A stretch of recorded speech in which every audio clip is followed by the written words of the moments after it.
Tutti, benvenuti a Focus TG, mercoledì 17 settembre, sono le 12 in punto e come sempre rimarremo insieme fino alle 13:30 per spaziare in tutto il nord-est e cercare un po' di capire cosa sta succedendo, cosa è successo, grazie ai nostri colleghi che si uniranno a noi dalle varie città del nord-est, tanti collegamenti, quindi usciremo come al solito molto dallo studio per vedere cosa succede praticamente in tempo reale nelle nostre città. C'è la cronaca ma c'è anche molto altro e ovviamente insomma l'invito è quello di rimanere con noi fino alle 13:30. Possiamo già partire direi e lo facciamo insomma con un collegamento che è a metà tra la cronaca ma anche insomma il dibattito, perché parliamo della zona rossa di Padova. Ricorderete c'è stato un periodo di zona rossa nella zona della stazione e che poi si era completato, era stato riattivato questo provvedimento nel quartiere Arcella, sempre di Padova, a nord della città, non lontano dalla stazione. Esaurito anche quel provvedimento, adesso si torna in stazione e ovviamente questo sta scatenando un grande dibattito in città, politico ma anche tra i cittadini. Questa questione della zona rossa in realtà in stazione è collegata però anche alle tante manifestazioni in effetti che poi si svolgono in quella zona della città. In particolare ieri cos'è accaduto? Che c'è stata una manifestazione degli antagonisti nella zona della stazione legata alle vicende internazionali, alla Palestina anche ovviamente, e ci sono stati momenti di tensione insomma, in questo corteo abbastanza forti, con circa 700 persone che si sono radunate lì. Come vedete non è proprio direttamente collegato alla zona rossa, però ovviamente quella della stazione è una zona sensibile dove l'attenzione delle forze dell'ordine è molto alta. Mi sono forse dilungato un po', allora è il momento di uscire dallo studio. Andiamo da Marta Zata, da Cristian Roca Allende, che sono proprio lì in stazione, che ci raccontano un po' quello che è accaduto. Marta, raccontaci anche un po' che atmosfera si respira oggi nella zona della stazione. A te. Sì, ci troviamo proprio nel piazzale della stazione dove ieri sera si è svolta la manifestazione pro-Palestina, ma guardiamo tutti i dettagli nel servizio.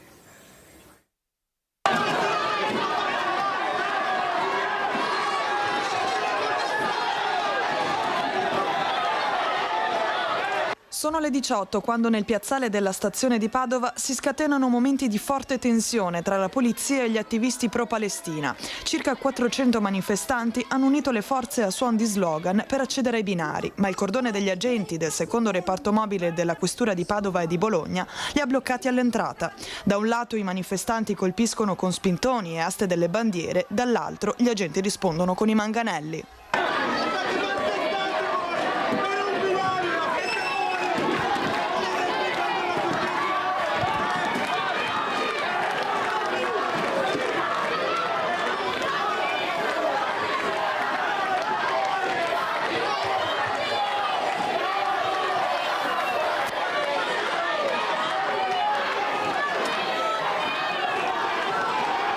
Gaza sta bruciando, blocchiamo il porto di Venezia, gridano all'unisono gli attivisti che verso le 20 raggiungono quota 700. Un lungo corteo ha poi percorso Corso del Popolo e una volta arrivato in piazza Mazzini ha invertito il senso di marcia tornando nuovamente in stazione. Abbiamo un dovere, abbiamo una responsabilità, perché saltesi da dove siamo noi si può fare qualcosa e si può fare, e bloccare, e fermare, e metterci contro. Non c'è da scappare, lo si deve fare, fine! Gli attivisti si sono poi dati appuntamento a lunedì per una nuova mobilitazione nazionale. Oggi è una giornata che vuole segnare un punto di svolta verso lo sciopero generale del 22, nel quale saremo tutti e tutte, da tutto il Veneto, a bloccare il porto, in particolare il porto di Venezia. Non c'è un altro obiettivo, il porto di Venezia lo bloccheremo sicuramente lunedì 22 ore 9 partendo da piazzale Giovannacci a Marghera. Non ci sono feriti né tra gli attivisti né tra gli agenti. Il questore della provincia di Padova, Marco Odorisio, ha ringraziato personalmente tutti i funzionari e gli agenti impegnati nel servizio. Ringraziamenti ai quali si è aggiunto anche il prefetto Giuseppe Forlenza.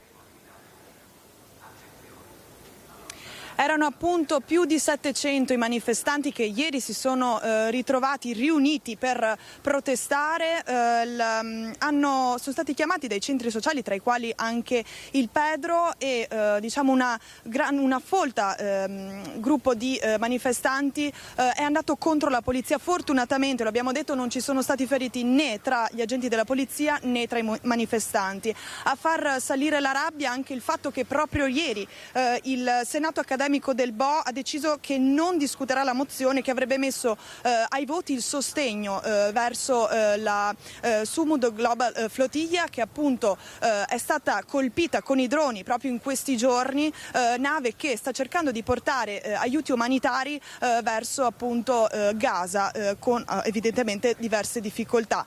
Si sono dati già ieri sera il prossimo appuntamento di manifestazione, che sarà lunedì a Venezia, ancora una volta per bloccare insomma questi convogli. Ovviamente noi seguiremo anche lunedì la manifestazione. A te la linea. Grazie Marta, grazie a Cristian Rocca Allende per il vostro contributo, e quindi insomma aggiornamenti nei nostri notiziari legati a quello che è accaduto e legati, dicevo, anche alla questione della zona rossa naturalmente. Degrado in stazione, ma degrado anche in un quartiere di Mestre, dove i residenti sono preoccupati, sono quindi un po' scesi in campo, come si suol dire, per farsi sentire anche dall'amministrazione comunale. Parliamo di via Carducci a Mestre e ne parliamo con Filippo Fois, che è collegato con noi, è lì proprio sul posto insieme ad Alberto Pivetta, per un po' anche sentire qual è lo stato d'animo, ecco, dei residenti. Filippo, a te, buongiorno. Allora, buongiorno Federico, buongiorno ai telespettatori di Rete Veneta. Lo stato d'animo è esasperato, perché questa è una situazione che si protrae da parecchio tempo e della quale, mi pare di capire, non si vede una via d'uscita. Prima di entrare nel merito, io partirei proprio dalla fine, cioè da quelle che sono state le dichiarazioni ieri del sindaco Luigi Brugnaro alla stampa, perché la reazione a una lettera che è stata inviata, una lettera aperta, sottoscritta da qualche decina di residenti di via Carducci. Lo chiedo ad Alessio Antonini, che è un residente di via Carducci e anche un collega. Il sindaco ha detto addirittura che era una lettera anonima. No, allora, intanto devo dire che ci ha molto stupito e ci è spiaciuta la reazione del sindaco, perché noi abbiamo denunciato una situazione che è sotto gli occhi di tutti, cioè quella del degrado di via Carducci e della zona del centro. Abbiamo allegato anche diversa documentazione, fotografie, video. Sono anni che noi facciamo le segnalazioni a Veritas. Veritas viene, fa un egregio lavoro, pulisce, poche ore dopo invece si trova tutto sporco esattamente come prima. Per cui noi ci ha stupito questa reazione, ci ha stupito che alla nostra richiesta di fare una cosa di minima, un'ordinanza anti-alcol per un certo periodo, almeno per dare respiro alla zona, per far sì che i senza tetto che vivono qua e che purtroppo bevono qua e che fanno i loro bisogni qua si allontanino almeno per un certo periodo, ci aspettavamo una risposta, qualche tipo di risposta, e non certamente un attacco, non certamente un'accusa di non esistere, perché noi invece esistiamo, siamo famiglie, siamo genitori, siamo figli, abitano anziani, ci sono bambini che vanno a scuola tutti i giorni e che tutti i giorni si devono confrontare con una situazione di degrado che non è degna di una città civile. E quindi noi non chiediamo miracoli, chiediamo che si trovi una soluzione tampone, quindi appunto questa ordinanza anti-alcol, in attesa che l'amministrazione comunale faccia un lavoro di tipo strutturale per risolvere il problema, perché ricordiamoci che in campagna elettorale il sindaco Brugnaro diceva che Piazza Ferretto è il salotto buono di Mestre e invitava le persone a non venire con gli zoccoli. Bene, a 50 metri da Piazza Ferretto, altro che zoccoli, ci sono persone che vengono a fare i loro bisogni. È una cosa non degna di una città civile. Ecco, nello specifico adesso voi avete anche raccolto delle fotografie che credo che stiamo vedendo in questo momento in sovraimpressione. Cosa capita qui? Beh, capita da tempo, ma la situazione è abbastanza nota alle autorità, ai vigili, a Veritas, a chi si deve occupare ogni giorno di venire qui e sanificare la zona. Capita che i senza tetto che dimorano stabilmente qui in via Carducci, in prossimità dei supermercati, lascino deiezioni umane, ovviamente, perché non si allontanano da questa zona e credono che sia lecito abbassarsi i pantaloni e fare pipì, popò, cacca. Anche adesso ci sono 4 deiezioni, abbiamo appena visto, nel vicolo qui davanti. C'è anche un problema di spaccio e di violenza? Sì, spaccio c'è stato per molto tempo, adesso la situazione sembra leggermente migliorata.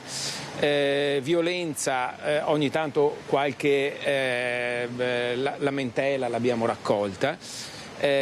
Come diceva Alessio qui, a noi è dispiaciuto constatare che il sindaco abbia travisato una lagnanza, una doglianza che era una richiesta di aiuto come un attacco, non dico personale, ma un attacco politico. Signor sindaco, guardi, qui c'è gente che semplicemente vive qui, che è stanca, che non può trovare da sola le soluzioni per rimediare alla situazione. Persone che hanno votato lei, magari anche no, ma alcuni certamente sì, e che si sono risolti a richiedere aiuto perché non ne possono più, perché non ne possiamo più. Ecco. Grazie, noi naturalmente continueremo a seguirvi, a dare spazio anche alle vostre segnalazioni, però restituiamo la linea allo studio. Grazie. Grazie a Filippo, grazie a Filippo Fois, grazie ad Alberto Pivetta e grazie agli ospiti, perché è una vicenda che sicuramente non si concluderà, non si esaurirà qui, quindi come giustamente ha sottolineato Filippo ce ne occuperemo ancora nei nostri notiziari.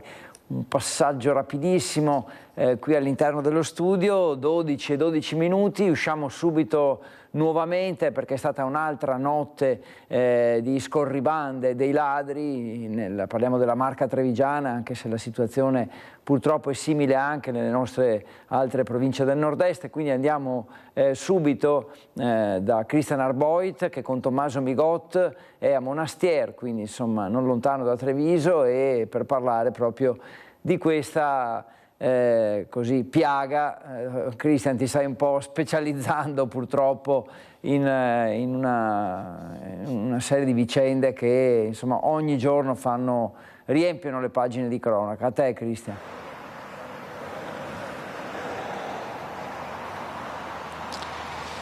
Sì, Federico, buongiorno. È così, è uno stillicidio, soprattutto in queste settimane, in questi giorni, nella Marca trevigiana, nei nostri notiziari. Le storie, i racconti si susseguono, è veramente un ritmo frenetico. Questa volta è toccato a Monastier, 2 i furti che si sono consumati nella notte alle porte della cittadina, quindi in alcune vie collaterali, in 2 case singole. In un caso di sicuro i proprietari erano all'interno dell'abitazione, una famiglia che non si sarebbe accorta di nulla. Ovviamente la solita razzia, sono stati arraffati gioielli, contanti, il copione è sempre lo stesso. Fortunatamente appunto nessuno si è accorto di nulla, quindi non ci sono state né colluttazioni né aggressioni, non c'è stato nulla di tutto ciò, e quindi cominciamo dalla notizia buona. Sindaco Paola Moro, sindaco di Monastier. Beh, buona insomma relativamente, nel senso che è vero che avevamo avuto un periodo di relativa tranquillità, però insomma non pensiamo di essere diversi da altri comuni dove si sono verificati fatti simili, cioè questa è una situazione comune a tutti. Ecco, per fortuna sì, si sono accorti al mattino quando si sono alzati, la porta era stata appunto forzata e mancavano insomma all'appello quelle che sono le 2 banconote che hai sul portafoglio, qualche oggetto di valore che era stato così appoggiato, come si sa si fa insomma, quindi dal punto di vista appunto, però insomma mi sono sentita con i carabinieri, sicuramente sono bande di professionisti, insomma, perché entrare in casa di notte, forzare le porte, insomma senza appunto far svegliare gli abitanti della casa, insomma vuol dire insomma saper fare il lavoro sporco.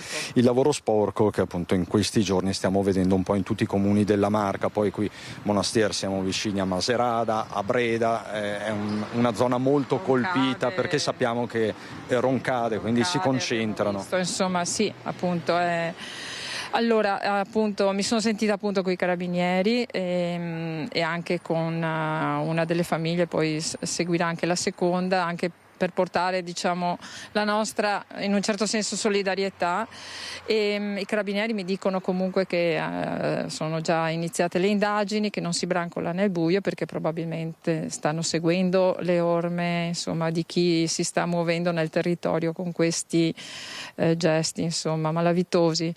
Che dire, appunto l'appello è un po' anche alle istituzioni superiori, perché insomma pur riconoscendo il grande lavoro che fanno le forze dell'ordine, se c'è un aumentato bisogno bisogna rispondere anche con magari qualche pattuglia in più per il controllo del territorio e insomma poter anche dare quella sensazione insomma di maggiore sicurezza che farebbe solo insomma porterebbe sicuramente un beneficio a tutti. Lei lancia anche un appello però ai cittadini, ai residenti, che è quello a non farsi giustizia da sé sostanzialmente. Assolutamente. Innanzitutto evitare diciamo la psicosi, tenere alta l'attenzione, mettere in atto tutte quelle che sono le possibili insomma azioni che si possono fare, da avere l'antifurto a avere insomma telecamere o avere anche adesso appunto vanno di moda questi sensori che metti insomma quando superano una certa barriera suonano in casa, quindi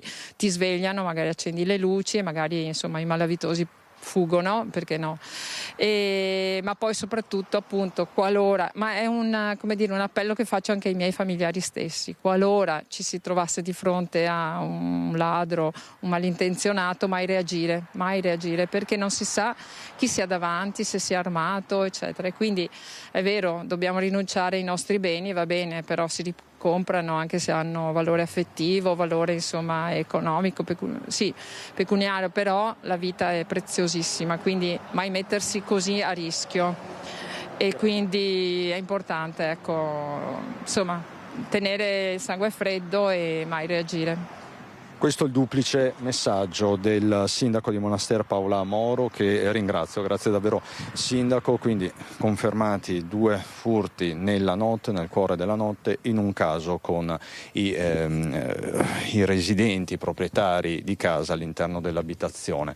Io però ti lascio Federico con Tommaso Migot con le parole, facendoti sentire le parole della 38enne romeno che col Francui nei giorni scorsi ha scaraventato letteralmente giù dal terrazzo i ladri che appunto stavano minacciando la sua abitazione e la sua famiglia. Queste le parole, e ti lascio appunto con le parole, le dichiarazioni di Liviu Apetrei raccolte da Lucio Zanato, che è diventato un po' il personaggio del momento. La sua storia ha fatto anche il giro d'Italia. Stavamo in letto e come praticamente gli inquilini di sopra si stavano andando via, già erano via, e io ho pensato praticamente che sono loro. Dopo ho sentito un rumore e ho detto: merita mia moglie, si sente qualcosa? Ho detto: boh, sarà qui di sopra. Dopo seconda volta ovviamente sono uscito sulla porta delle scale a vedere se c'era luce. Tranne che sono passato sulla cucina e ho visto il primo che ha saltato sul balcone e hanno spostato il stand. E ovviamente su quei momenti là non puoi pensare su altre robe, pensi proprio di salvarti la tua famiglia, insomma. Proprio non ho pensato a niente, ho pensato solo dai figli e mia moglie. Perché se mi entravano in cucina, ovviamente essendo in 3 e là avendo più spazio, ovviamente era più difficile per me. Così praticamente quando io sono uscito fuori, lui era già girato per tirare su gli altri 2. E non si aspettava che esco fuori. Quando si è girato ovviamente perché magari aveva un coltello, magari aveva una pistola, bisogna reagire subito. Già quando si è girato verso di me l'ho picchiato e dopo praticamente... L'ha fatto volare? Cioè, praticamente ha volato. Dopo che altri due non è che hanno scappato, sono saltati sul balcone, mi hanno buttato sul muro, dopo da là ho picchiato secondo e ovviamente ho cercato di volare anche gli altri due. Si capita qualche volta, prima se uno non ha un po' di allenamento, meglio prima chiamare 112 e dopo magari cercare di aprire una finestra a urlare, che escono i vicini, in maniera che può salvarsi da solo, insomma. Ecco, quindi non azzardarsi se non si è preparati come lei. Meglio di no, perché purtroppo, guarda, questi giorni qua, i maledetti, che non posso chiamarli altro, sappiamo bene che purtroppo portano dei coltelli, pistole e guarda, si sta un attimo a ammazzarti dentro casa tua.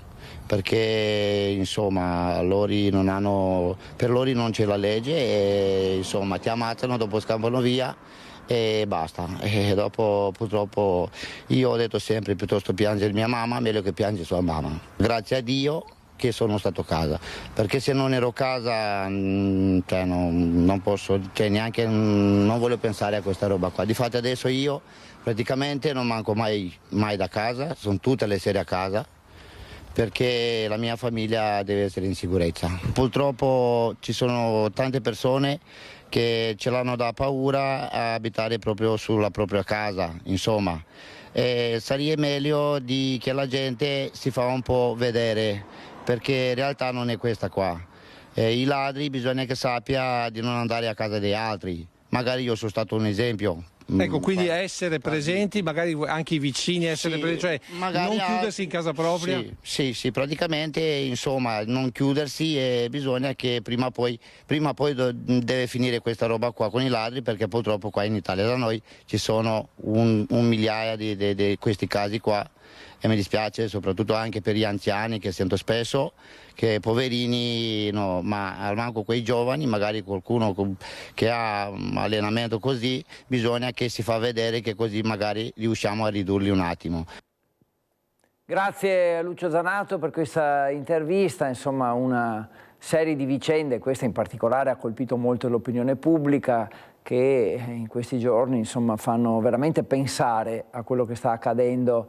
Parliamo del nord-est perché insomma, è quello che ci riguarda e ci interessa più da vicino, su questo tema di furti in abitazione, ladri e quant'altro. Quindi abbiamo anche altri servizi che si soffermano proprio su questo argomento e allora andiamo insieme a vedere quello che è successo a Candelù di Macerata con i ladri che sono stati messi in fuga da una pistola scacciacani e da colpi di fucile.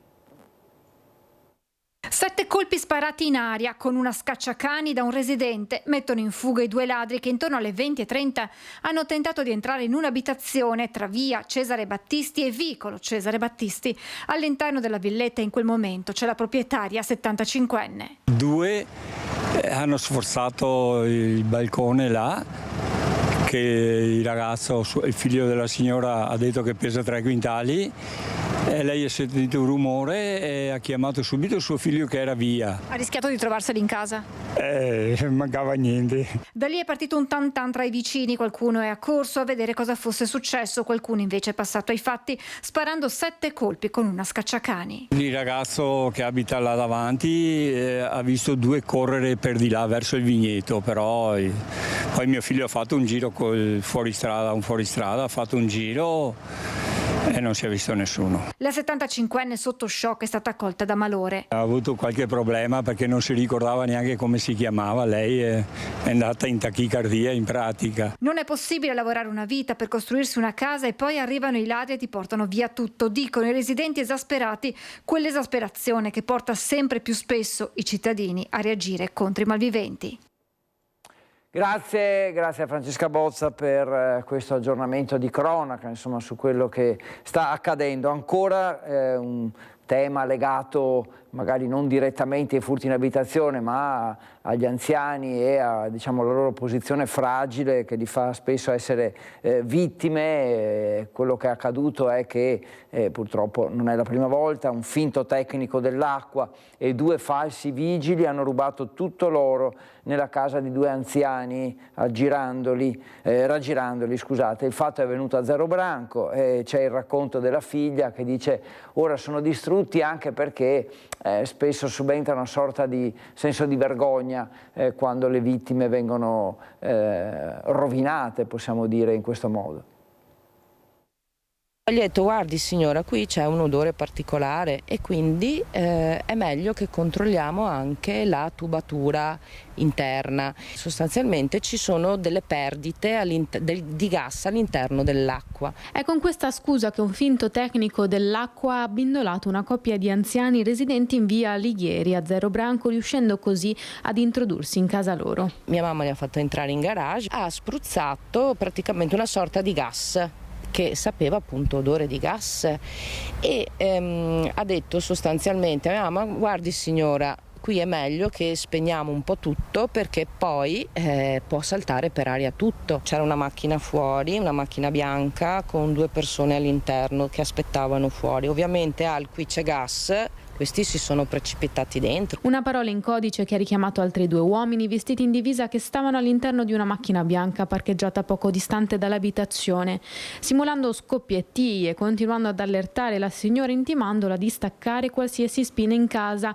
Gli altri 2, arrivati a dare manforte al truffatore, si sono presentati come un poliziotto e un vigile urbano di Zero Branco. Quando sono entrati in casa hanno cominciato a dire: signora, sa che l'oro si fonde, perciò è meglio tirar fuori tutto l'oro perché non si sa mai, sai, in quel momento non ti danno neanche la possibilità. Mio papà mi diceva che non ti danno neanche la possibilità di pensare perché sono talmente pressanti che alla fine della fiera ti portano dove vogliono. Gli hanno fatto tirare fuori tutto quello che avevano, gli hanno fatto aprire la cassaforte e gli hanno preso tutto quello che c'era in cassaforte, compreso quello che aveva nascosto mia mamma, e continuavano a dirgli se c'era qualcos'altro e anche a spingere, a mettere le mani addosso, e poi sono scappati via. Qualcuno forse è riuscito a prendere nota della targa dell'auto che è scappata ad alta velocità. Intanto quello che resta è una grande amarezza. Sono persone che ti sanno manipolare mentalmente, quindi la manipolazione fa sì che tu non hai neanche non hai neanche modo di reagire. Come stanno adesso?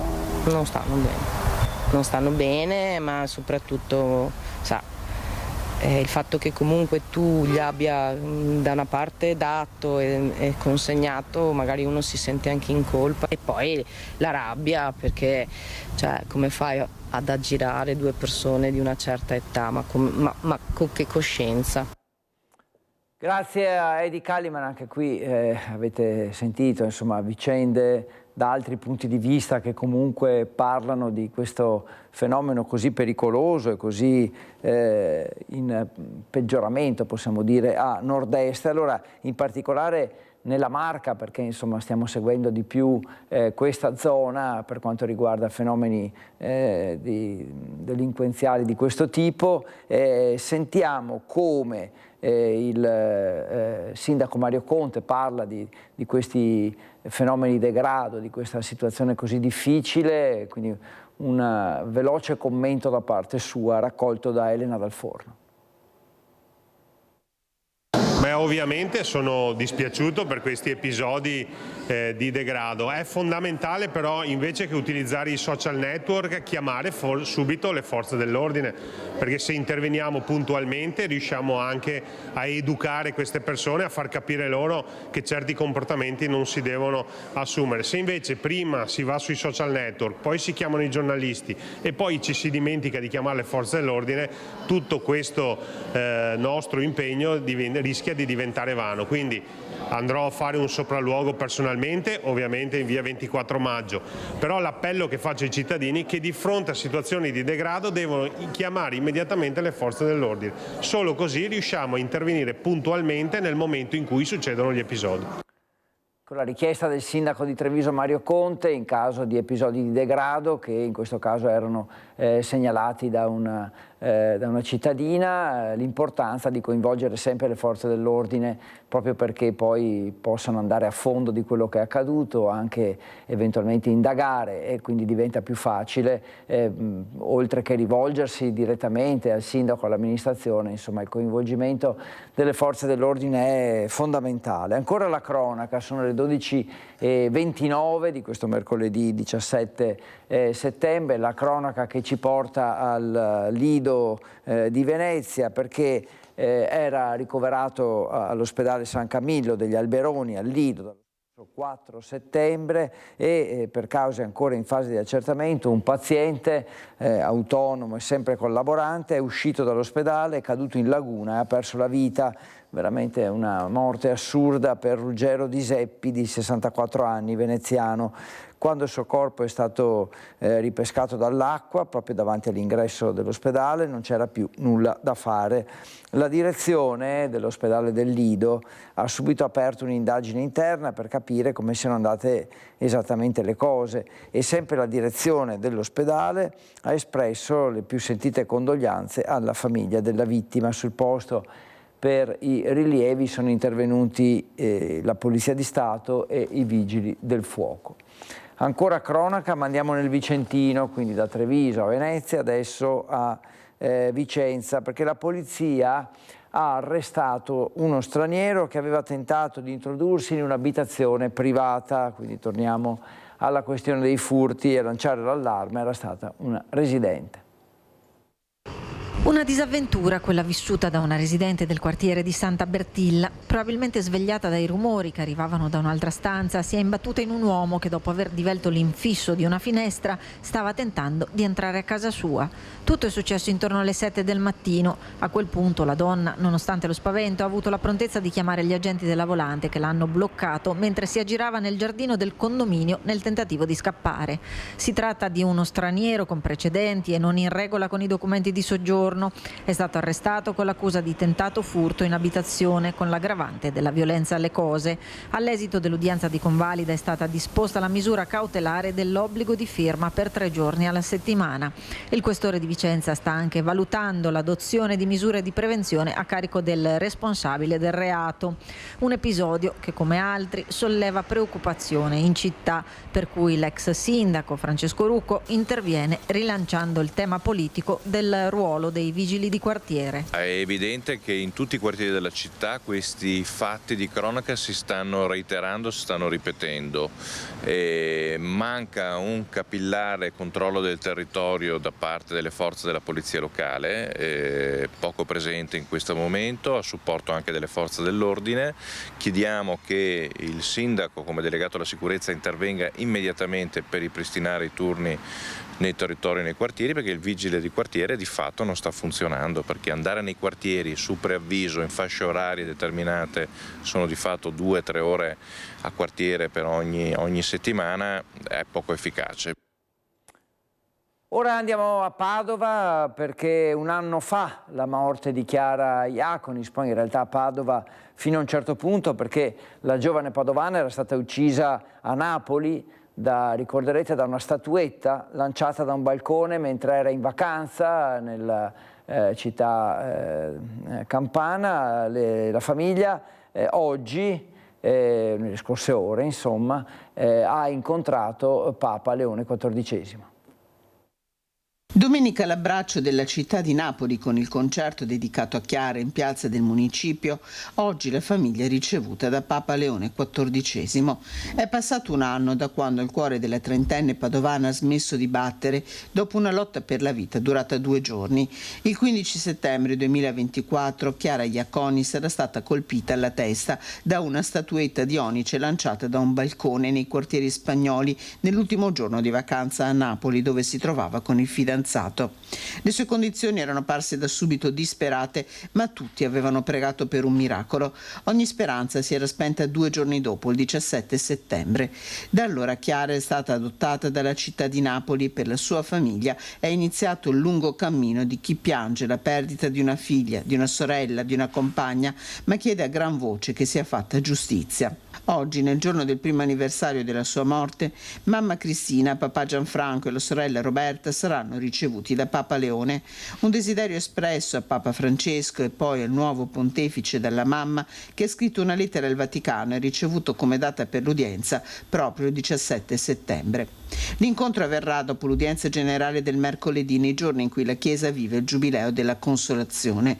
Un incontro in cui i cuori della famiglia Iaconis, che da un anno continuano a chiedere il perché, riceveranno un abbraccio di bene con la grande umanità che in questi mesi ha mostrato al mondo Papa Leone. Grazie a Chiara Gaiani per il suo servizio e adesso torniamo alla cronaca. Io non mollo e so chi sono. A dirlo è Monica Poli, la lady pickpocket, la donna veneziana che dà la caccia ai borseggiatori, che insomma tutti conosciamo per la sua lotta sui social contro questo fenomeno così odioso. Sono stati affissi dei volantini di minaccia nei suoi confronti a Venezia e lei risponde così. Sospetto al 99%, non dico al 100%, ma al 99%. Sa chi sono, ma lascerà siano le indagini a occuparsene. È più determinata che mai Monica Poli, lady pickpocket nella sua impresa contro i borseggiatori. Anche all'indomani dei volantini apparsi nella notte tra domenica e lunedì nel pontile del Vaporetto di San Tomà e in altri angoli di Venezia, riportanti minacce nei suoi confronti. Signora Monica Poli, si legge all'inizio, lascia stare Venezia che ha distrutto tutti gli affari di Venezia Mestre. Da come è scritto già un po' si percepisce da chi possa essere stato fatto, però su questa cosa qui non commento perché ci sono delle indagini e dove sono stati affissi ci sono le telecamere. Il volantino prosegue accusando la Poli di farlo per il proprio interesse, guadagnando somme di centinaia di migliaia di euro da TikTok, Instagram, Facebook, YouTube. Credo che se fosse stato un imprenditore, perché c'è scritto imprenditori, un imprenditore credo me lo avrebbe o ce l'avrebbe detto in faccia. Ecco, poi con cosa c'è scritto? Ah sì, con portafogli poveri di 20 e 30 euro. Vorrei essere chiara e lo sanno anche gli altri del comitato, visto che mi accusano di prendere centinaia di migliaia di euro. Io sono un'addetta alle pulizie. Se avessi tanti soldi credo che non mi alzerei alla mattina presto. E torna sulla stessa questione da troppo tempo, oggetto di appelli inascoltati. Cosa bisogna fare? Ritornare alla procedibilità d'ufficio, far sì che le forze dell'ordine abbiano il modo di procedere, perché innanzitutto io personalmente noi ringraziamo le forze dell'ordine, soprattutto nell'ultimo periodo. Ecco, vorrei fare un plauso ai carabinieri che abbiamo visto anche negli ultimi recenti fatti di cronaca e soprattutto nell'ultima che sono riusciti a far sì che un borseggiatore sia stato portato al CPR ed espulso. Ecco, è un buon inizio. E conclude da Palazzo Balbi, dove ha incontrato il presidente Zaia che la appoggia nella sua battaglia. Noi non molliamo, io non mollo, ma non molliamo nessuno di noi finché non si ritorna alla procedibilità d'ufficio. 12:38, molto chiara Monica Poli e con lei ovviamente i cittadini veneziani che si battono per sconfiggere questo odioso reato, quello dei borseggi, che ovviamente a Venezia, città turistica per eccellenza, sono sempre numerosi ed è logico che proprio siano i turisti che attirano anche questo fenomeno così odioso e degradante. Adesso andiamo a Padova, perché? Perché a Padova finalmente riparte il tram dopo oltre 2 mesi di stop per i lavori di manutenzione. Parliamo della linea 1, quella che già esiste, diciamo, e lì le carrozze del tram si sono fermate durante l'estate appunto per i lavori di manutenzione, finalmente conclusi. Il Ministero aveva chiesto degli ulteriori adattamenti che sono stati fatti e quindi siamo veramente a poche ore dalla nuova partenza delle linee che insomma hanno ripreso ripreso anzi a circolare per la precisione questa mattina, quindi rimettendo in garage gli autobus sostitutivi che avevano viaggiato per questi mesi. E allora vediamo un po' cosa è successo e facciamo il punto della situazione con Francesco Ratai. Riparte il tram. Dopo lo stop di oltre 2 mesi torna a circolare il serpentone blu. È arrivato il via libera dei tecnici del Ministero dei Trasporti, che permette quindi la riattivazione del servizio dopo i lavori per i nuovi scambi che hanno interessato anche la linea Sir1, quella già in funzione. Torna con delle novità. La fermata Trieste non sarà più in funzione temporaneamente, dal momento che è in fase di realizzazione la nuova fermata De Gasperi, pochi metri più avanti, più grande e adatta ad ospitare i mezzi a 4 casse previsti sulla linea Sir2. Temporaneamente, quindi, tra la fermata Remitani e la stazione non ci saranno soste intermedie. In corrispondenza della stazione, il tram percorrerà il nuovo anello, realizzato durante l'estate per fermarsi alla consueta fermata ai piedi del Borgomagno. L'assenza di una fermata intermedia tra i Remitani e la stazione è invece solo temporanea, ha commentato l'assessore ai trasporti Andrea Ragona. Quando la nuova fermata De Gasperi sarà completata, le linee fermeranno in corrispondenza della piazza, in una fermata più grande e comoda, adatta ai mezzi più capienti e quindi più lunghi. Oltre al tram, torna a essere percorribile a doppio senso anche Corso Milano, dopo i lavori per la realizzazione del Sir2.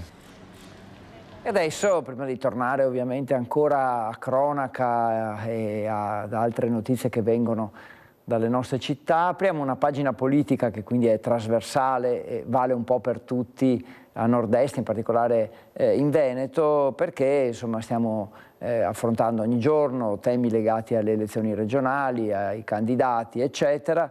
E adesso, dopo l'ok della giunta regionale all'esercizio provvisorio, perché sapete che a causa insomma, delle date, dei tempi, non si è potuto, non si potrà approvare l'esercizio, anzi il bilancio della regione, quindi si va all'esercizio provvisorio che ovviamente limita un po' i movimenti e gli investimenti. I consiglieri di opposizione su questo tema attaccano la maggioranza e dicono Zaia venga in aula a riferire, cioè venga a spiegare che cosa è successo e che cosa soprattutto succederà.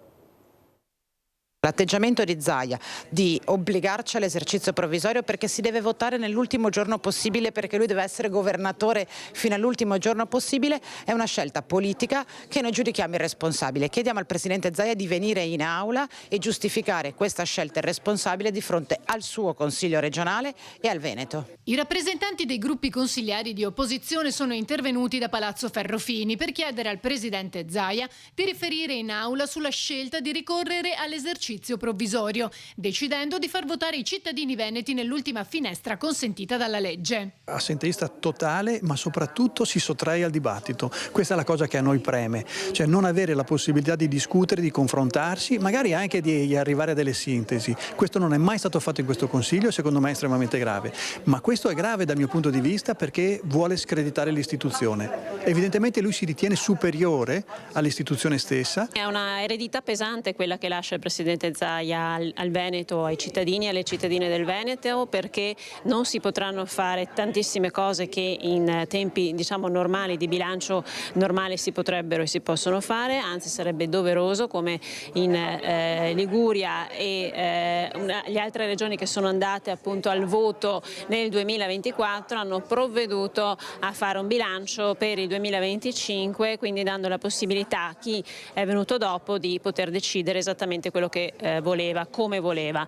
Questa cosa non la si vuole fare per, diciamo così, avvelenare i pozzi per quelli che verranno dopo. Si poteva evitare un esercizio provvisorio, poteva evitarlo perché in questa maniera ingessa il Consiglio regionale e non risponde ai bisogni dei cittadini. Faccio alcuni esempi. Avevamo bisogno di fondi sulla casa pubblica, grande emergenza, 8.000 persone in lista d'attesa e questa cosa non è stata fatta e non si riuscirà a fare con l'esercizio provvisorio. E 2, le borse di studio degli studenti universitari che non abbiamo abbiamo pagato nemmeno nel 2024. Con l'esercizio provvisorio rischiamo non solo di non pagarle, ma proprio di pagarle eventualmente in un estremo ritardo e le persone lasceranno l'università. Ecco, la scelta politica che il Presidente Zaia e la sua maggioranza ha fatto è una scelta irresponsabile perché blocca il Consiglio, non dà risposte ai cittadini e questo lo si è fatto per una pura scelta personale e politica, cioè piegare le istituzioni al proprio destino personale. Chiudere un'era così è veramente inglorioso. Zaia sta uscendo di scena da questi suoi 15 anni di governo del Veneto in maniera irresponsabile, ma nello stesso tempo coerente con quello che ha fatto fino adesso. Poco presente in Consiglio regionale, praticamente il presidente più assenteista d'Italia, e poco presente anche con le minoranze che non hanno mai avuto la possibilità di confrontarsi con lui. Io mi auguro che gli elettori finalmente si rendano conto e che ci sia veramente un'ondata di novità.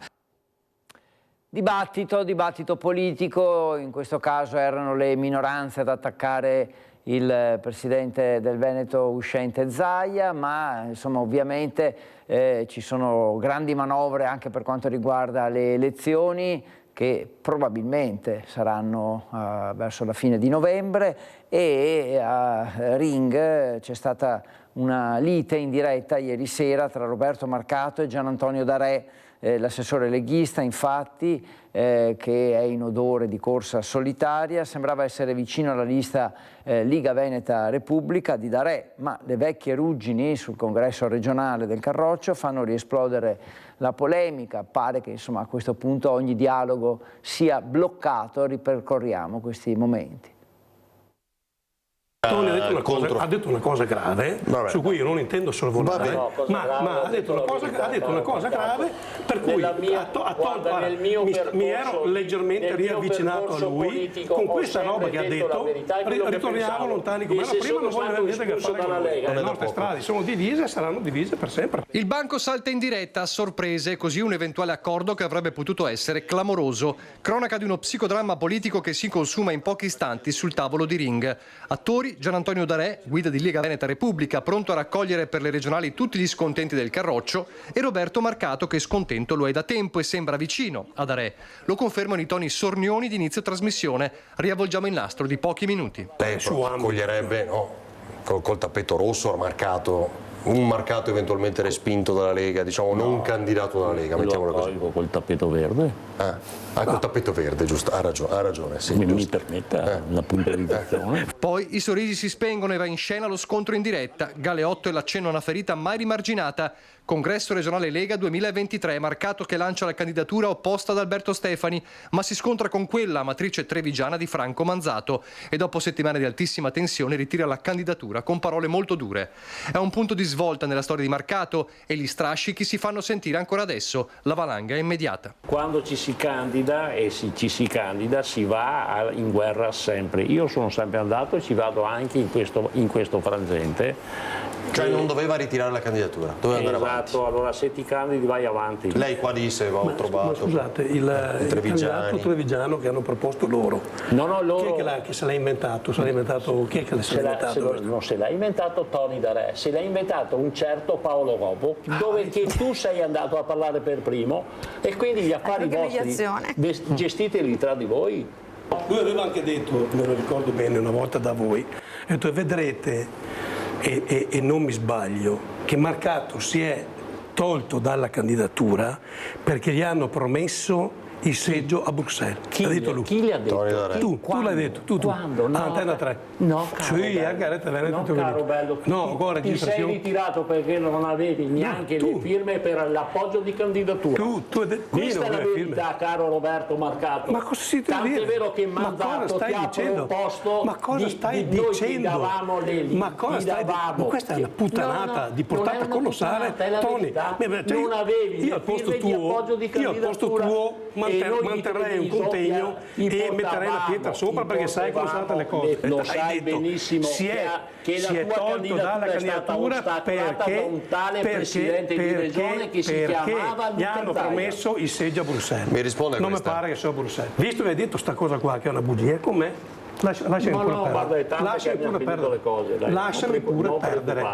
Sono abituato a parlare con persone di parola. Mi sento di dire che non troverete una strada comune, né potrebbe essere lei il candidato governatore della Liga Veneta. No, il bugiardo sei tu, perché le firme non le avevi. Quindi anche se lei va da solo, perché la Lega non la dovesse ricandidare, mettiamo così. Stasera no, assolutamente.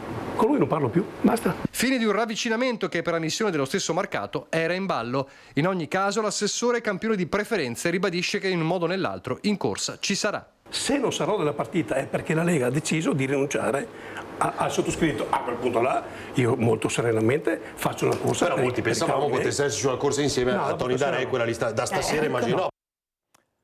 Ancora politica e ancora regione, naturalmente. C'è una proposta di legge a firma Lega per promuovere la ricerca storica sulle fucilazioni di appartenenti alle forze armate durante la Prima Guerra Mondiale e per la restituzione dell'onore ai militari fucilati. Su questa mozione, su questa proposta di legge, anzi, il voto è stato rinviato. Altro terreno di scontro, oltre a quelli che già ci sono, tra Fratelli d'Italia e Lega allora. Che il clima all'interno del centrodestra fosse infuocato lo si era capito ormai da tempo, con gli affondi tra gli alleati della coalizione sul nome del candidato alla presidenza della regione. Come se questo non bastasse a gettare benzina sul fuoco ci pensa la storia, con 2 proposte di legge discusse nell'ultima seduta del Consiglio a Palazzo Ferrofini e che sembrano, almeno sulla carta, dividere Lega e Fratelli d'Italia. La prima, quella del capogruppo del Carroccio Giuseppe Pan sull'istituzione dell'inno regionale del popolo veneto. Che vuole coinvolgere i nostri conservatori, i nostri maestri di musica, le associazioni, ma anche i cultori della nostra storia, in un inno che deve rappresentare il nostro popolo, la nostra regione, il nostro territorio. Un inno che può essere naturalmente suonato in particolari circostanze. In sede di discussione Fratelli d'Italia ha chiesto di apportare una modifica al testo. La soluzione migliore sia quella di avere un inno della regione del Veneto, perché stiamo parlando dell'istituzione regione del Veneto. Altra proposta di legge è quella che porta la firma del Presidente del Consiglio regionale Ciambetti dal titolo Disposizioni per la ricerca storica sulle fucilazioni e la commemorazione dei fucilati durante la Prima Guerra Mondiale nel territorio della regione Veneto. Anche in questo caso sono arrivate dagli azzurri richieste di modifica. Dove ci dovessero essere documenti validi che possono comprovare l'innocenza di persone che sono, ricordo, state fucilate più di 100 anni fa, allora poter ridiscutere naturalmente questi, ma si parla di commemorazione e non di ritorno all'onore di queste persone. Tra questi fucilati ci sono persone che si sono macchiati di reati contro la popolazione, di violenza contro le donne. Insomma, per Luca Spavanetto nessuno scontro, ma solo normale dialettica politica, un esercizio di buona democrazia. E questi non sono contrasti. Noi abbiamo amministrato, ricordo, questa regione per 15 anni assieme e altri 15 prima e ne governeremo sicuramente altri 15, però il centrodestra ha dei temi sui quali deve discutere, però ripeto, non mi pare che sulle cose più importanti che riguardano i cittadini e quindi l'amministrare la regione, diciamo, più virtuosa d'Italia ci siamo mai scontrati. Sono le 12.52, Focus TG fino alle 13.30 insieme a voi e adesso una brevissima pausa.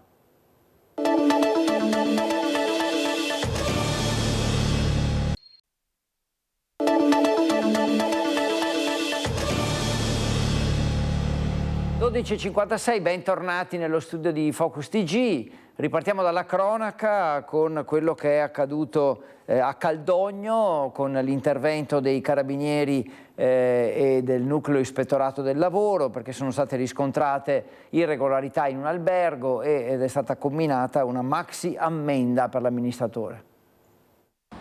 Caldogno, controlli straordinari dei carabinieri della compagnia di Thiene. Con i militari della tenenza di Due Ville, supportati dal nucleo ispettorato lavoro di Vicenza, viene eseguita una serie di controlli agli esercizi pubblici.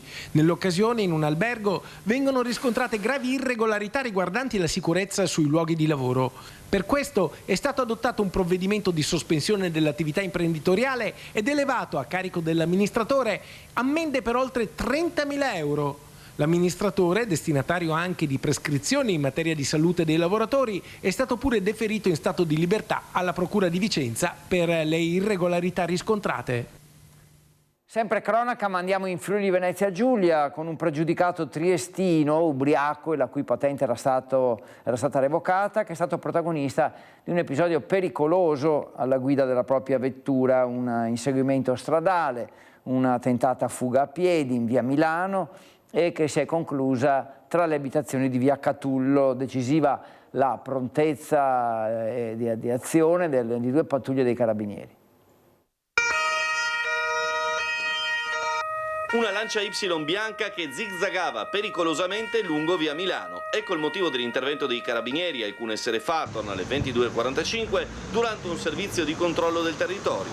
Alla vista del mezzo sospetto, gli uomini dell'Arma hanno tentato di fermarlo utilizzando sirene, fari abbaglianti e paletta segnaletica. Il conducente però ha ignorato l'alta, dando inizio a un breve inseguimento durato circa 1 chilometro fino a via Catullo, dove l'auto si è arrestata. Il guidatore è sceso rapidamente e ha tentato la fuga a piedi, cercando rifugio nei cortili condominiali e su una tettoia di una proprietà privata. I militari però non lo hanno mai perso di vista. Grazie all'intervento di una pattuglia di rinforzo della stazione dei carabinieri di Rozzol, il fuggitivo è stato individuato e fermato in sicurezza. Privo di documenti, è stato identificato. Si tratta di un triestino di 53 anni, già noto alle forze dell'ordine. Al momento del fermo si presentava in evidente stato di alterazione, alito vinoso, occhi lucidi, difficoltà a parlare e a mantenere l'equilibrio. Alla richiesta di sottoporsi all'etilometro ha opposto un netto rifiuto. Dai controlli in banca dati è emerso che non solo era privo di patente, ma gli era stata revocata con provvedimento del prefetto nel 2021. Sono scattate dunque una raffica di sanzioni: guida con patente revocata, mancato rispetto dell'ALT delle forze dell'ordine e rifiuto di sottoporsi all'alcol test. L'auto, una Lancia Y regolarmente assicurata e intestata alla madre del passeggero, è stata sottoposta a fermo amministrativo per 3 mesi e affidata a una ditta autorizzata.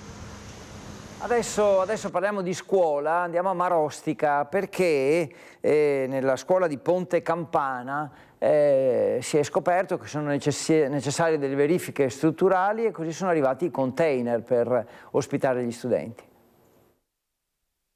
Siamo a Marostica con il sindaco Matteo Mozzo, alle nostre spalle c'è la scuola dell'infanzia Madre Teresa di Calcutta, c'è un'area che non ha riaperto i battenti con l'inizio del nuovo anno scolastico perché i tecnici del comune hanno rilevato dei problemi strutturali che interessano in particolare gli intonaci. Dunque parte dei bambini sono stati trasferiti in un altro istituto scolastico. Sindaco, qual è la situazione di questa scuola?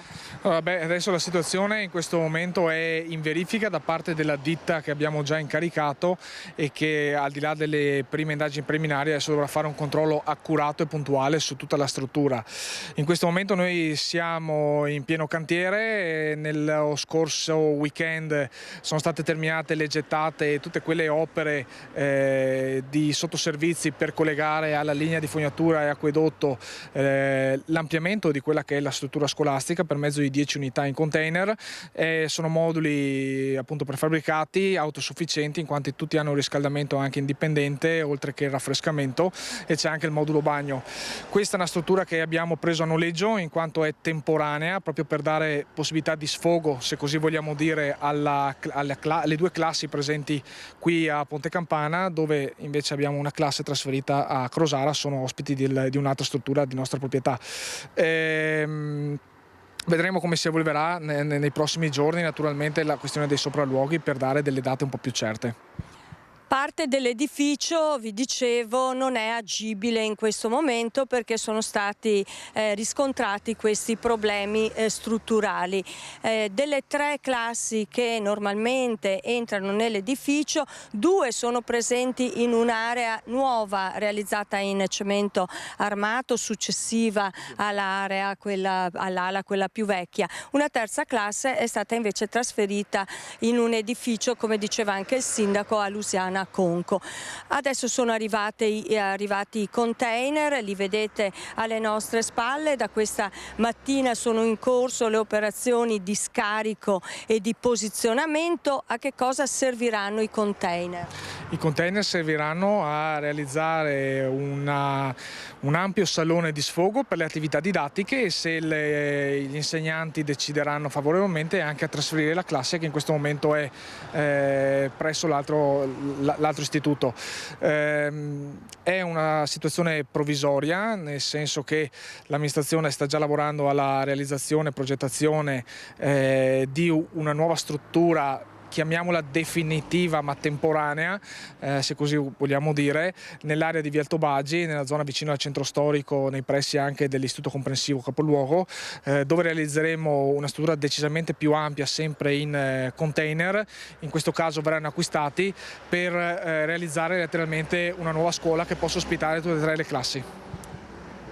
Dunque il prossimo passaggio, sindaco, è l'esito della perizia tecnica che verrà fatta qui nella struttura della scuola dell'infanzia Madre Teresa di Calcutta e poi si capirà il futuro di questo plesso.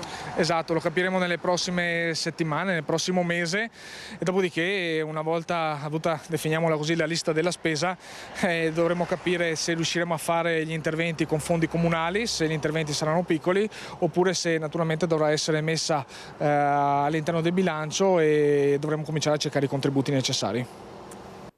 Dalla scuola al meteo, perché nelle scorse ore è stato colpito in particolare il Friuli Venezia Giulia, allora la conta dei danni che viene fatta ora. Sono state oltre un centinaio le chiamate ai centralini dei Vigili del Fuoco a causa della violenza del fortunale che nella serata di martedì 16 settembre si è abbattuto sulla provincia di Udine e delle squadre comunali di protezione civile interessate dal maltempo. Si è trattato di una supercella che si è formata nell'area pedemontana all'improvviso e con velocità celere si è spostata prima su Udine e poi sull'area sud-est della provincia friulana. Epicentro cerchiato di rosso tra i comuni di Trivignano Udinese, San Giovanni a Natisone, Chiopri Sbiscone e San Vito al Torre. Allagamenti con strade trasformate in corsi d'acqua, sottopassi sommersi con alcune auto bloccate, grandine di medie dimensioni, vento forte che ha abbattuto piante al suolo, infiltrazioni d'acqua all'interno di abitazioni con scantinati resi inagibili. Per fortuna non si registrano alla fine feriti. Riepilogando, tra le 20 di ieri alle ore 7 di questa mattina sono 71 gli interventi per alberi caduti o pericolanti, allagamenti ed elementi costruttivi pericolanti portati a termine dal personale dei Vigili del Fuoco del Comando di Udine. Nel capoluogo friulano questa mattina la coda delle richieste in attesa era praticamente azzerata. In meno di 12 ore 20 interventi eseguiti. Colpita duramente l'agricoltura, ma solo nelle prossime ore si potrà fare il punto per chiarire l'entità dei danni e del raccolto distrutto. Ora parliamo della Città della Speranza che torna protagonista, la fondazione che segue la ricerca pediatrica a Padova, ma insomma un patrimonio davvero nazionale. Ora c'è una staffetta solidale e resta in sospeso il progetto della nuova torre della ricerca. Faremo il punto sullo stato della ricerca nel nostro istituto, ricerca che come da nostra missione deve essere traslazionale, quindi portare il prima possibile i risultati al letto del paziente malato. Se ne parlerà a Galzignano Terme, al quinto retreat scientifico dell'Istituto di Ricerca Pediatrica 2025, appuntamento annuale tra i più importanti per i ricercatori dell'Istituto Città della Speranza. Proprio qui si riuniranno giovedì e venerdì circa 160 ricercatori per 1 o 2 giorni di approfondimenti e approcci all'avanguardia nel campo della medicina pediatrica. Un calendario fitto di appuntamenti, quello di Città della Speranza. Ai blocchi di partenza anche la staffetta di solidarietà 2025, organizzata assieme all'Arma dei Carabinieri. Una marcia simbolica e solidale che attraverserà l'Italia per promuovere la ricerca pediatrica e raccogliere fondi a sostegno dell'Istituto di Ricerca Pediatrica di Padova. Si partirà martedì 23 settembre dalle 9:30 dal piazzale dell'Istituto di Ricerca Pediatrica con tappa conclusiva in Vaticano. Lì troveremo atleti, ex pazienti, ricercatori volontari e tutti assieme saremo in udienza giubilare il sabato 27 settembre alle ore 10, proprio perché è l'anno giubileo della Speranza. La fondazione nostra è nata proprio sotto il nome della speranza, anche se dovessimo dire oggi, sarebbe bello dire oggi andiamo più verso la certezza. Resta da sciogliere ancora il nodo della nuova torre della ricerca. La prima pietra si sarebbe dovuta posare già ai primi di settembre. Non dipende da noi, ma dal fatto che tutti gli enti di cui vi ho fornito la lista prima si adoperino per darci risposta, anzi per darla al Comune in maniera tale da convocare la conferenza dei servizi. Io spero che tutti i documenti che noi abbiamo dato al Comune li abbia già inviati agli enti in maniera tale che poi i vari responsabili possano approfondire e dirci se c'è tutto che funziona o c'è qualcosa che non va. Ora andiamo a Vicenza, anzi nella provincia di Vicenza, a Valdagno per la precisione, dove Ponte dei Nori, di cui abbiamo parlato molto perché c'era stata, il maltempo aveva causato addirittura la morte di 2 persone, quindi insomma era stata davvero una tragedia che aveva colpito tutti. Il ponte era stato chiuso ovviamente, adesso non è che venga riaperto il ponte, però la viabilità attorno a questa struttura riprende a funzionare, questo è davvero molto importante. Lì per noi infatti ci sono Luisa Bertini e Simone Squarcina che ci fanno un po' il punto della situazione. Siamo a Valdagno, Ponte dei Nori, oggi un tassello importante per quello che riguarda il ripristino della viabilità dopo la chiusura completa di quest'area a seguito dell'evento di maltempo del 17 aprile che portò anche 2 vittime qui in città. Oggi, come anticipavo, un ripristino importante di parte della viabilità che porta da sud a nord. Siamo in compagnia con l'assessore ai lavori pubblici di Valdagno, Luca Basso. Sì, finalmente ci siamo riusciti ad aprire questo importantissimo svincolo che costituisce un'arteria essenziale per la viabilità di Valdagno e quindi siamo molto orgogliosi di avercela fatta anche in tempi eccezionalmente brevi rispetto ai normali tempi burocratici che richiederebbero questo genere di lavori. Ecco, questo porterà al tunnel verso Schio, ma non è completato, diciamo, perché richiederà anche altre opere di messa in sicurezza, soprattutto per i pedoni. Ci sarà un periodo relativamente breve di monitoraggio, di test, per capire esattamente dove posizionare poi le opere definitive di completamento, quali gli spartitraffico, i guardrail e quant'altro necessario.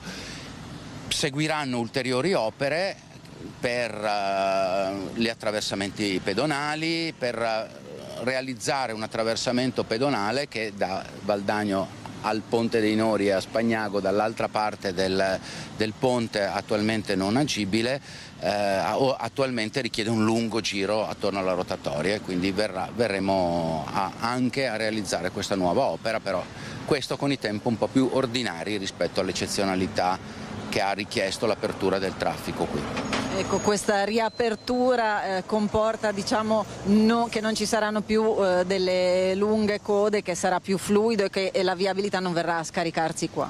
Sì, si ritorna, diciamo, alla normalità di quello che era sostanzialmente prima. Chiaro che prima il ponte era un po' un bypass per il traffico che arrivava da Cornedo e si metteva direttamente su via Fermi, adesso c'è questa bretellina ma non dovrebbe sostanzialmente cambiare, diciamo, il traffico, cioè non dovrebbe creare code o rallentamenti di particolare importanza. Ecco, io ringrazio l'assessore per essere stati con noi. Grazie a Luisa Bertini, a Simone Squarcina, l'ospite, l'assessore Basso di Valdagno. Ore 13:10 è il momento di un'altra breve pausa.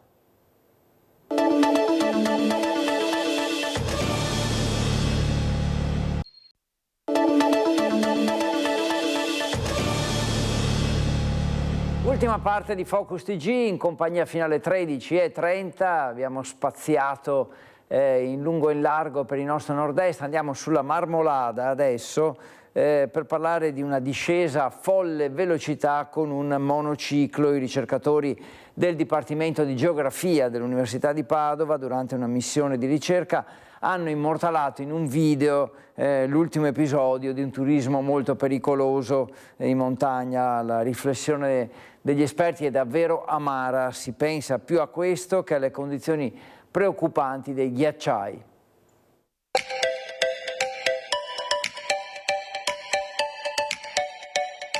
Giù veloce facendo slalom tra i turisti che camminano sulla Marmolada, caschetto, protezioni, l'escursionista scende il sentiero destreggiandosi su un monociclo elettrico. L'ultimo episodio di turismo pericoloso in montagna non è passato inosservato ad un gruppo di ricercatori del Dipartimento di Geografia dell'Università di Padova che era ad alta quota sulla Marmolada per la campagna di misurazione glaciologica. Noi eravamo a piedi e ci ha in qualche modo intercettato, ma si è fermato, insomma, ha parlato con noi, poi è sceso ovviamente con tutte le precauzioni del caso, ma molto velocemente su una pista che peraltro è una pista, diciamo, a servizio della pista da sci. Una raffica di visualizzazioni per il video che immortala una bravata o forse una visione di quello che potrebbe essere il futuro del turismo sulle nostre montagne. È questo l'interrogativo che si sono posti i ricercatori padovani. Il tema della sicurezza è un tema importante, soprattutto perché ovviamente abbiamo i dati del soccorso alpino che ci dicono che c'è un aumento esponenziale delle chiamate appunto per andare a soccorrere persone che non sono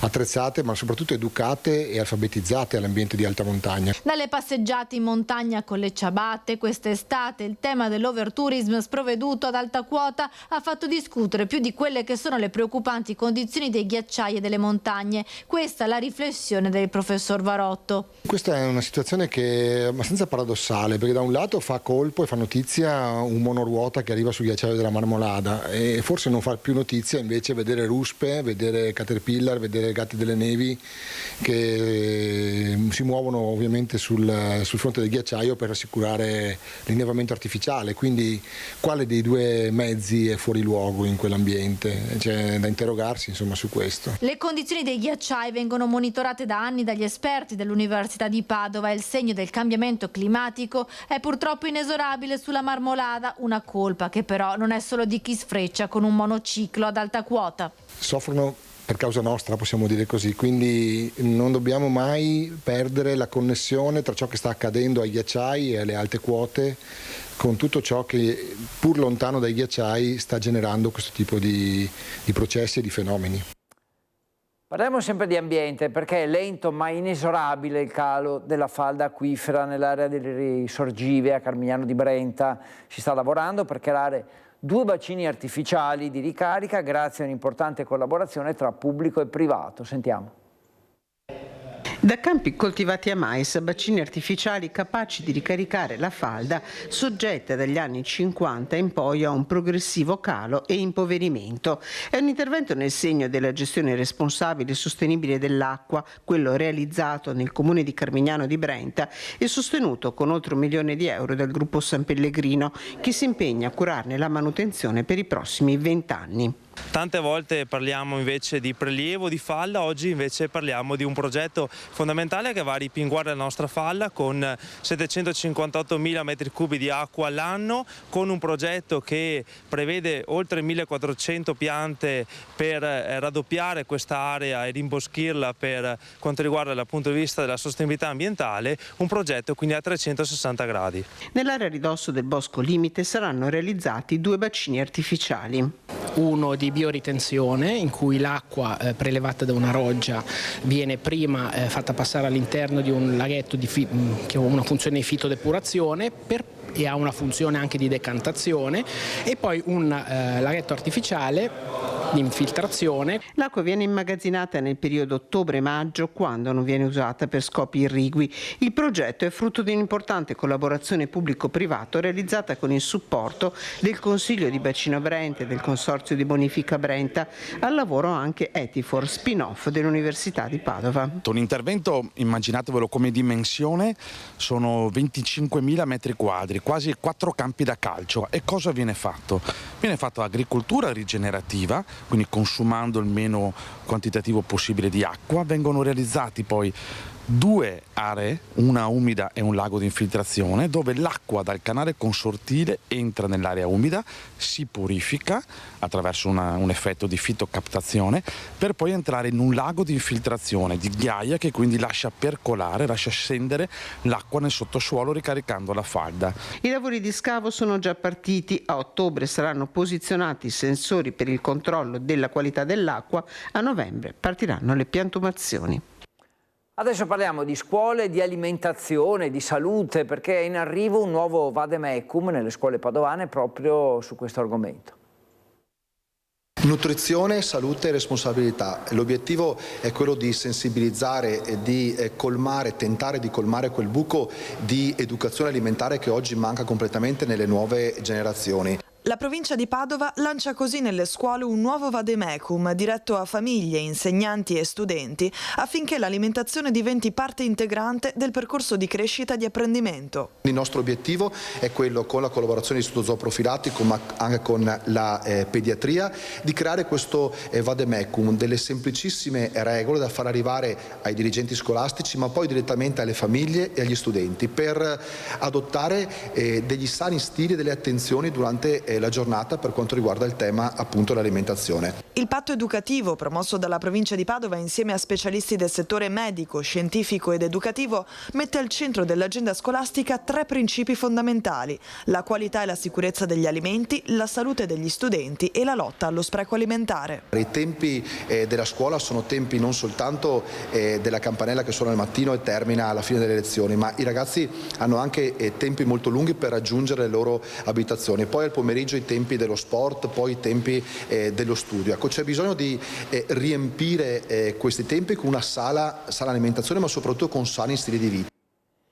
Non c'è pace intanto per la Apollonio Socrepes, siamo a Cortina d'Ampezzo e questa è una novità in vista per le Olimpiadi invernali 2026. Si moltiplicano infatti ricorsi e denunce, sentiamo di cosa si tratta.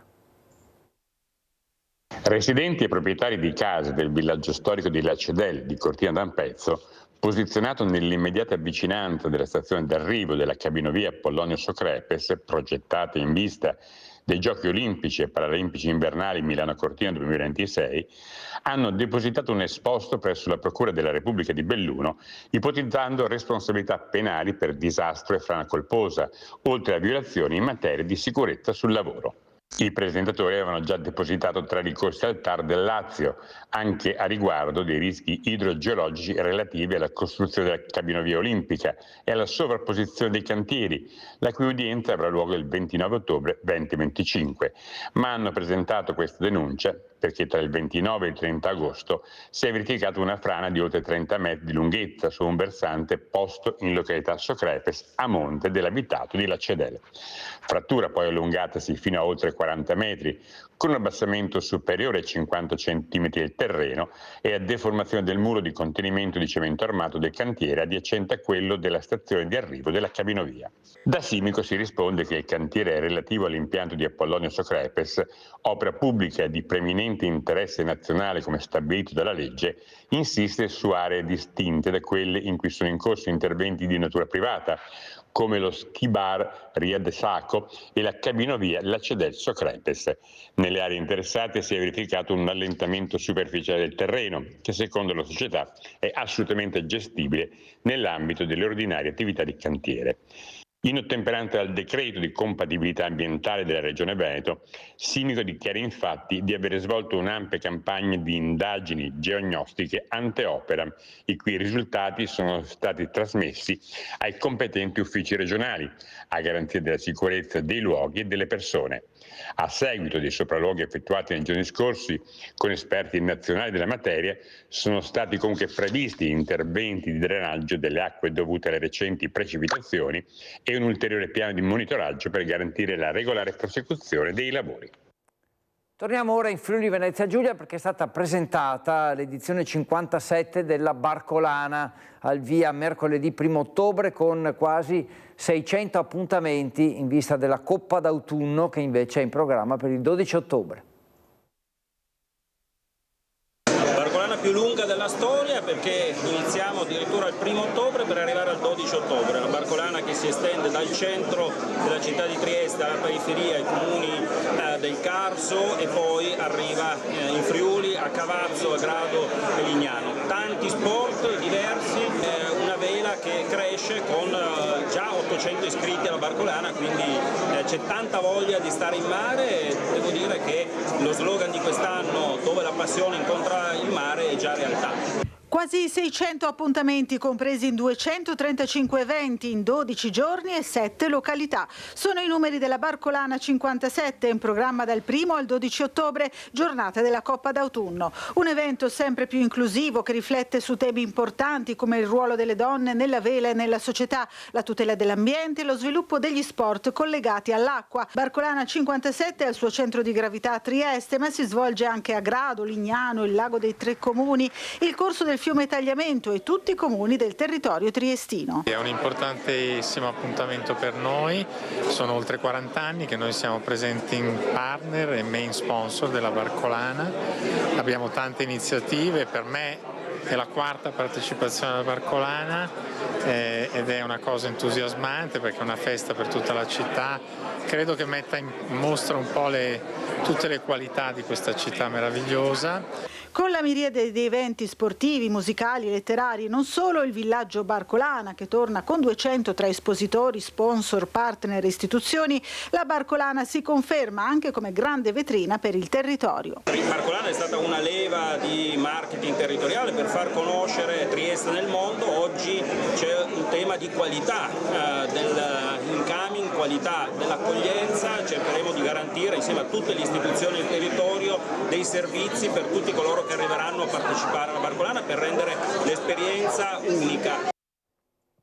Ora andiamo nel Bassanese per parlare dell'impianto agrivoltaico che fa discutere da parecchi mesi. Infatti all'appello della prima cittadina, parliamo del comune di Rosà, risponde anche Cartigliano, quindi un altro comune. Anche il comune di Cartigliano risponde all'appello lanciato dall'amministrazione di Rosà, che ha chiesto aiuto per bloccare la realizzazione del parco agrivoltaico, con il sindaco Germano Racchella che spiega il futuro coinvolgimento del Consiglio Comunale. Noi non siamo mai stati contattati da questa società, questa azienda che deve eseguirlo.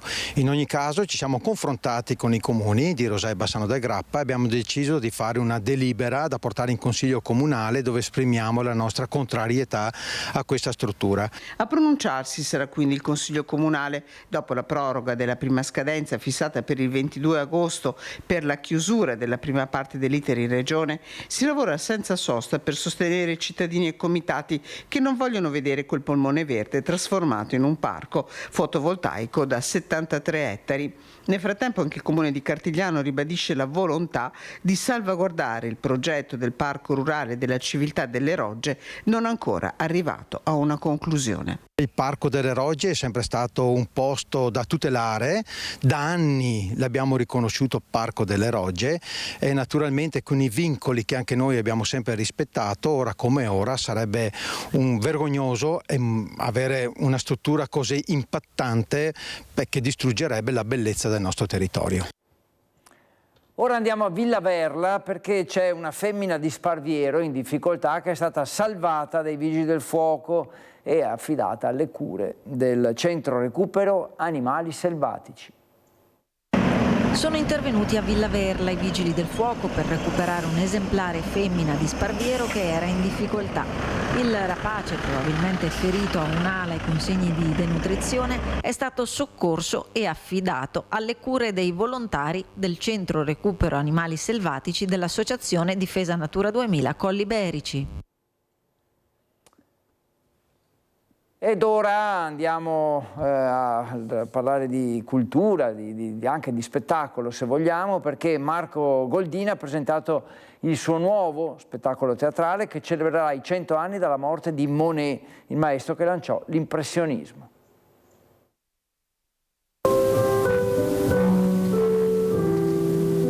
Sul palco questa volta Marco Goldin sarà accompagnato da Remo Ansovino al pianoforte e da Daniela Savoldi alla voce e al violoncello, artisti che saranno su due pedane sopraelevate circondati da LED wall luminosi dove scorreranno testi, immagini, quadri e foto del grande maestro Claude Monet, scomparso a 86 anni il 5 dicembre 1926, a cui è dedicato lo spettacolo.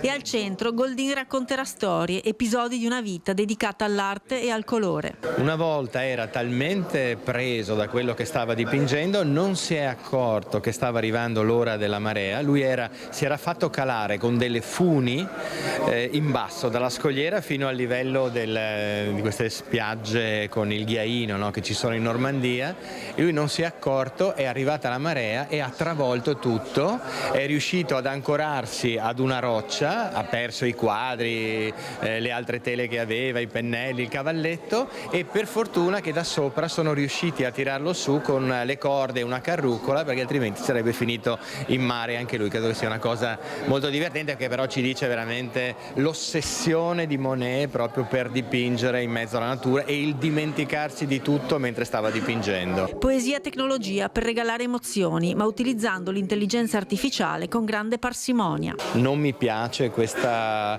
sovrapposizione rispetto alla verità e alla realtà, è solo una presenza che ci accompagnerà come una specie di talismano. Sul palco Goldin e Monet, attraverso 6 scene, dialogheranno sui temi della vita, dell'arte e della pittura, intersecando esperienze, luoghi e desideri attraverso le suggestioni musicali del maestro Ansovino. Il fatto che a livello di scenografia noi saremo su queste 2 postazioni mobili, quindi saremo invisibili e visibili attraverso delle macchine rotanti, io penso che darà una sensazione alla musica anche quasi un po' come se fossi all'opera, cioè dove all'opera capita appunto sempre che tu non sai da dove proviene la musica, e questo può diventare un gioco a livello di meccanismo teatrale molto interessante. Sono molto felice di scrivere musica di questo spettacolo. Lo spettacolo avrà la sua prima nell'ottobre 2026 al Manzoni di Milano, poi arriverà anche nel Veneto con tappa a Treviso dopo metà novembre. Uno sforzo produttivo sostenuto da Centro Marca Banca per realizzare un evento che spesso si vede solo all'estero. Il Centro Marca Banca è una banca di comunità, la nostra mission è sostenere le persone, le famiglie, le imprese, ma anche e soprattutto promuovere la crescita sociale e culturale, perché siamo convinti che non possa esserci crescita, sviluppo economico senza la bellezza dell'arte, della cultura e della partecipazione a questo tipo di eventi. Prima di salutarci vi ricordo l'appuntamento con Focus questa sera alle 21:15 con lo studio che avrà come ospiti Guido Bertolazzi, Leopoldo Bottero, Fabio Crea, Silvia Fattore, Denis Frison, Giacomo Nilandi e Marco Zabai, che saranno appunto con noi per parlare di attualità, di politica e tutto quello che di solito riempie queste 2 ore di Focus che, ripeto, partirà alle 21:15. È il momento di salutarci da parte mia, da parte di Francesca Pezzo e di Andrea Basso in regia. Vi salutiamo, vi ringraziamo per averci seguito e vi diamo appuntamento a tutti gli altri programmi di Rete Veneta nel corso del pomeriggio. Grazie, buon pranzo.